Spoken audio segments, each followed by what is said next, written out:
In this video, a brief difference between the two giants of commercial aviation is described.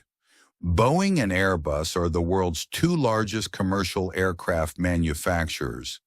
Both produce highly advanced jets, but they differ in philosophy, design approach, cockpit logic, and operational feel.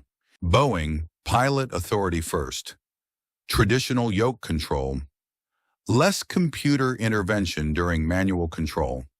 Pilots feel more connected to the aircraft. Emphasis on manual flying skills.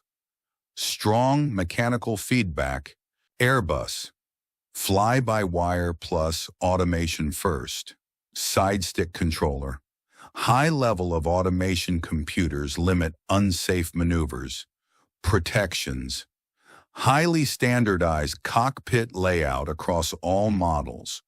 Pilot workload reduced through automation. There is no universal winner. It depends on what you value. If you prefer manual flying, feel in Boeing. More hands-on, traditional controls. Pilot-driven philosophy. If you prefer automation and efficiency, in Airbus, highly automated. Safer envelope protections, standardized training.